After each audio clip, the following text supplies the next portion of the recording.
तो देखिए बच्चों, आज का क्लास 10th मैथ्स का चैप्टर 4 है, जिसका नाम है द्विघात समीकरण। बिहार बोर्ड 2025-26 के बच्चों के लिए ये सवाल बहुत ही महत्वपूर्ण है। सवाल है समीकरण, एक एग्जाम्पल ले लिए हैं हम। समीकरण 3x² + 13x + 14 बराबर 0 को पूर्ण वर्ग विधि द्वारा हल करना है, जिसमें से हमने पहले इस समीकरण को गुणनखंडन विधि द्वारा हल करके दिखाया है, जिसमें यहाँ पर लिखा हुआ है 3x² + 13x + 14 बराबर 0, जिसमें से ये विधि तो सबको आसानी से आता है। शुरू और अंत को गुना कर देंगे, 14 और 3 को गुना करेंगे तो होगा 42। 42 का 2 खंड करना है, ऐसा खंड करना है कि जोड़ करके बीच वाला ये 13 आ जाना चाहिए। तो 6 और 7, 6 सत्ते 42 होता है, तो 6 गुने 7 करने से 42 भी हो जाता है, और 6 जोड़ 7 करने से 13 भी आ जाता है। तो हम लोग पहले लिख देंगे 3x² लिख देंगे, फिर 6x लिख देंगे, फिर 7x लिख देंगे, 6 7 मिल करके 13 हो गया। फिर 14 को 14 ही रहने देंगे बराबर 0। 3 और 6 में से 3 कॉमन आ गया, 2x और 1x में से 1x कॉमन आ गया, तो इस हिसाब से 3x आ गया कॉमन, तो इसमें से x बच गया, इसमें से 2 बच गया। फिर 7x और 14 में से 7 कॉमन आ जाएगा, तो x बच जाएगा, और फिर इसमें से 2 बच जाएगा। इस हिसाब से फिर x + 2 कॉमन ले लेने से 3x और 7 बच जाएगा। अब यदि यहाँ पर x + 2 बराबर 0 करते हैं, 0 के बराबर, तो x बराबर ये 2 उधर जाएगा तो -2 हो जाएगा, जो कि एक आंसर हो गया। फिर यदि 3x + 7 को 0 के बराबर करते हैं, तो 3x = ये 7 उधर जाएगा तो -7 हो जाएगा, फिर x = हो जाएगा -7/3। इस हिसाब से इस समीकरण का हमारा 2 आंसर निकल चुका है, x = -2 एंड x = -7/3। अब इसको देखते हैं हम लोग पूर्ण वर्ग विधि से। तो पूर्ण वर्ग विधि से देखने में हम लोग सबसे पहले इसमें कुछ स्टेप्स होते हैं, हम यहाँ पर स्टेप्स लिखे हुए हैं। फर्स्ट स्टेप्स है अचर पद को बराबर के दूसरे ओर ले जाना है। फिर सेकंड स्टेप है 3 से सभी को भाग दे देना है। इस 3 के जगह पर जो भी संख्या रहेगा, अगर 2 लिखल है तो 2 को सबसे भाग देना है। इस 3 के जगह पर 5 लिखल है, 5 से सबको भाग देना है। अगर -6 लिखल है तो -6 से भाग देना है सभी को। और अगर कुछ भी नहीं लिखा है, तो यानी कि 1 लिखा है, तो 1 से या तो सबको भाग दीजिए या फिर नहीं भी दीजिएगा तो चलेगा। तो इस हिसाब से हमने सबसे पहले समीकरण लिख लिया 3x² + 13x + 14 = 0। और फर्स्ट स्टेप हमारा है कि अचर पद को बराबर के दूसरे ओर ले जाना है। तो अचर पद तो हमारा 14 है, तो 14 को हम दूसरे ओर ले जाएंगे तो -14 हो जाएगा। अब बचा हमारा 3x² प्लस में 13x। तो इस हिसाब से अब दूसरा स्टेप है हमारा 3 से सभी को भाग देना है। मतलब यहाँ पर जो 3 है ना, उसी से सबको भाग देना है, और अगर यहाँ पर जो ही संख्या रहेगा उसी से सबको भाग देना है। 1 रहेगा तो भाग नहीं देना है, ये स्टेप नहीं करना है। तो 3 से भाग देंगे तो 3x² लिख दिए, बट्टा में 3 लगा दिए। 13x था तो 13x लिख दिए, बट्टा में 3 लगा दिए। -14 था तो -14 लिख दिए, 3 लगा दिए बट्टा में। मतलब बराबर के इस तरफ भी बराबर के उस तरफ भी, दोनों तरफ 3 से भाग दिए हैं। तो अब इसको थोड़ा सा हम सॉल्व कर लिए हैं, 3 3 कट जाए। हमारा टारगेट यही रहता है कि यहाँ पर 3 से हम भाग इसलिए देते हैं कि ये x के पीछे में कुछ भी ना बचे, इसलिए हम भाग देते हैं यहाँ पर जो रहेगा उसी संख्या से, ताकि हमको x अकेला बचना चाहिए। तो 3 को 3 से काट देंगे तो x² बच जाएगा। ये कटेगा तो काटेंगे, नहीं कटेगा तो ऐसे ही रहने देंगे। 13x/3, या फिर लिख सकते हैं 13/3x। और फिर ये 14/3 नहीं कटा तो उसको भी वैसे ही रहने दिए। अब अगला स्टेप है सबसे महत्वपूर्ण स्टेप, a + b के होल स्क्वायर पर बैठाना, या फिर a - b के होल स्क्वायर पर बैठाना।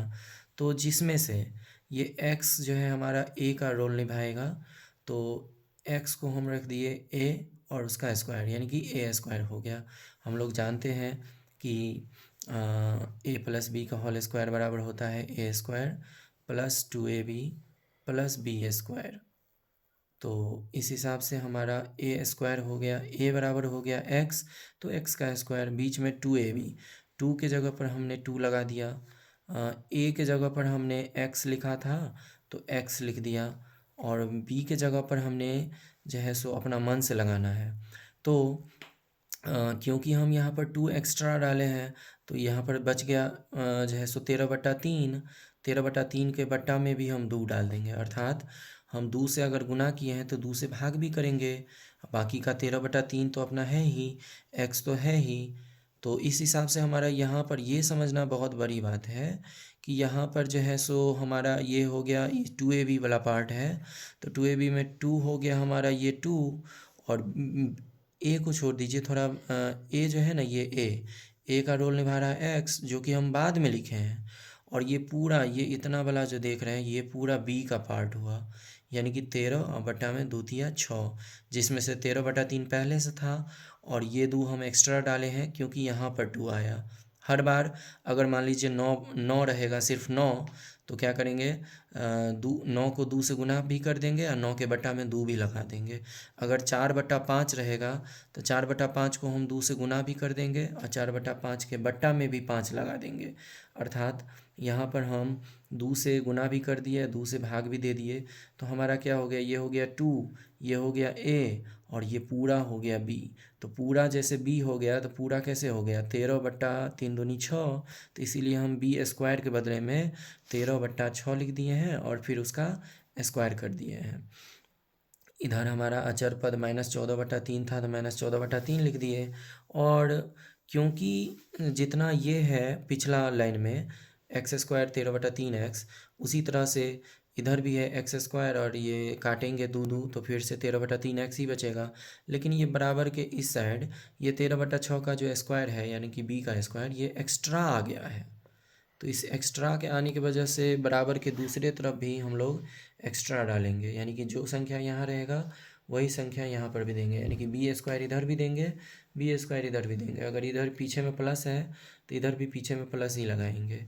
तो ये हमारा तीसरा स्टेप जो कि महत्वपूर्ण स्टेप होता है, ए प्लस बी के होल स्क्वायर पर बैठाना या फिर ए माइनस बी के होल स्क्वायर पर बैठाना।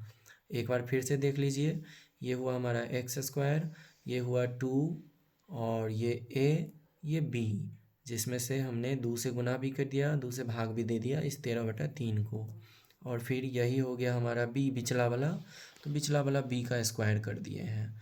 अब अगला स्टेप में कोई स्टेप नहीं है, बस सिर्फ सॉल्व करना है। तो एक्स मतलब ए स्क्वायर प्लस में 2ab प्लस में बी स्क्वायर के बदले में हम लिख सकते हैं ए प्लस बी का होल स्क्वायर।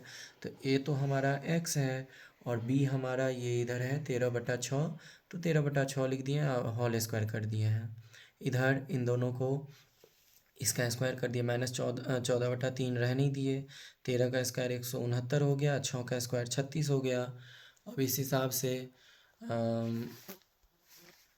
हिसाब से हम लोग क्या कर लेंगे, इधर सॉल्व कर लेंगे, इधर तो सेम टू सेम उतारेंगे, एक्स प्लस 13/6 का होल स्क्वायर बराबर इधर हो जाएगा 3 36 का लघुत्तम 36, तो 3 को 12 से गुना करेंगे तो 12 14 168 हो जाएगा, माइनस है तो माइनस, प्लस 36 का 36 तो 169 का 169 हो जाएगा, मतलब घटा करके 1/36 बच जाएगा।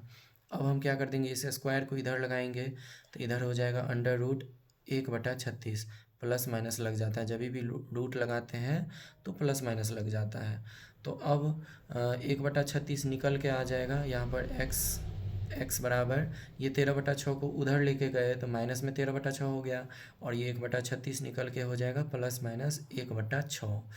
अब बन गया है हमारा। अब एक बार अगर हम एक्स बराबर यदि हम लेते हैं, प्लस में 1/6 लेते हैं और फिर माइनस का 13/6 लेते हैं, तो सॉल्व करके हमारा 6 का लघुत्तम 6 ही होगा, तो 1 में से 13 घट जाएगा तो -12/6, अर्थात एक्स बराबर -2 हो गया। और यदि हम एक्स बराबर माइनस में 1/6 लेते हैं, एक्स बराबर माइनस में 1/6 और माइनस में 13/6 रहबे करेगा, तो 6 का लघुत्तम हो जाएगा 6, तो -1 और माइनस में 13, तो -14 हो जाएगा बटा में 6 कट के -7/3 आएगा। कुल मिला के हमारा x बराबर -2 और x बराबर -7/3, ये 2 आंसर आ गया जो कि पहले जैसा ही है, -2 तथा -7/3। यदि आप लोगों को समझ में आया तो प्लीज़ एक लाइक ज़रूर करिए और चैनल को सब्सक्राइब ज़रूर करें। धन्यवाद।